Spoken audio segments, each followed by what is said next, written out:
Assalamualaikum warahmatullahi wabarakatuh. Selamat malam. Saya Alvin Yasa Sadra Putra dengan NIM G231230146.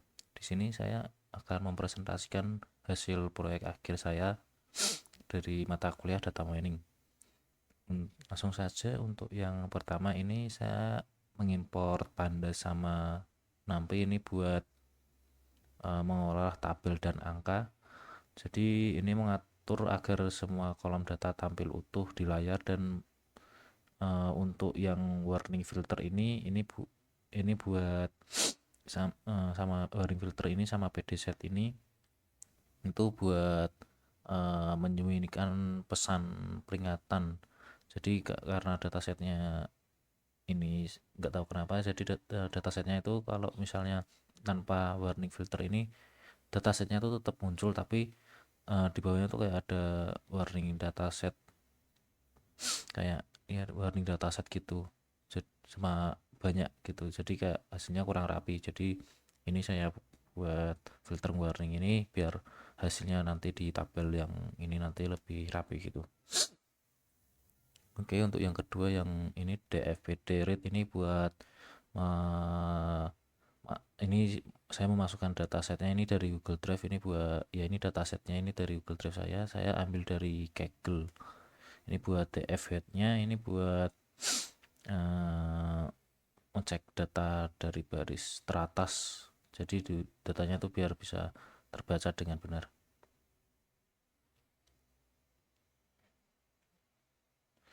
Oke, untuk selanjutnya ini reprocessoringnya. Jadi ini saya melakukan pengelompokan dua data. Jadi ini kategori lagi ini buat jam olahraganya berapa, terus ini pola makannya itu berapa kalori gitu. Ini buat akses level sama daya tipernya. Ini di masing-masing dibagi tiga, ada yang olahraga itu high, medium sama low, terus yang diet itu low, normal sama high. Biar ini dilakukan biar datanya tuh yang tadinya angka acak jadi lebih mudah untuk dianalisa. Terus lanjut, ini buat persiapan data transaksinya. Ini saya mencari aturan asosiasi, jadi mengubah format tabel tadi jadi kayak list gitu. Jadi formatnya diperlukan buat algoritma bisa baca datanya eh, lebih ya, biar baca datanya itu lebih gampang. Jadi biar bisa dicari buat hubungan antar kategorinya. Oke, lanjut, ini buat encoding datanya. Ini intinya ini mengubah label teks tadi jadi format angka true or false, jadi komputernya bisa melakukan perhitungan statis untuk algoritma asosiasi. Ini buat ini. Lanjut, untuk ini buat algoritma a priori sama rules asosiasinya. Ini buat ini import a priori, terus ini asosiasi rules. Terus ini di sini saya mencari kombinasi kebiasaan yang sering muncul barengan, kemudian saya buat aturan asosiasi untuk melihat seberapa kuat hubungan antar kategori tersebut berdasarkan nilai confidence.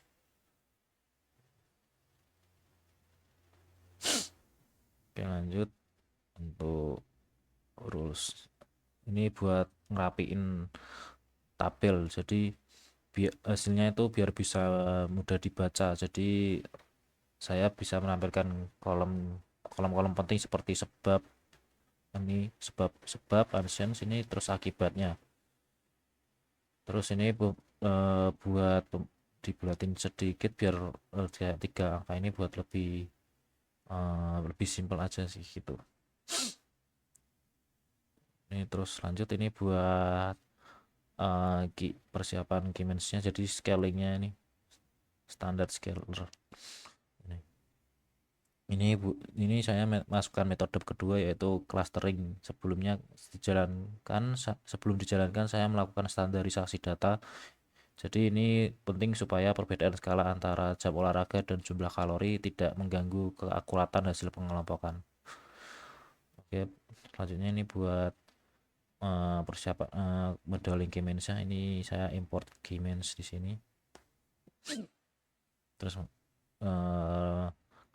di sini saya menerapkan Keymen's untuk membagi data ke dalam 3 kelompok gaya hidup secara otomatis. Di sini kita bisa melihat setiap data sudah mendapatkan label klasternya masing-masing. Jadi di sini service hours per week, terus calories intake sama clustering Keymen's gitu.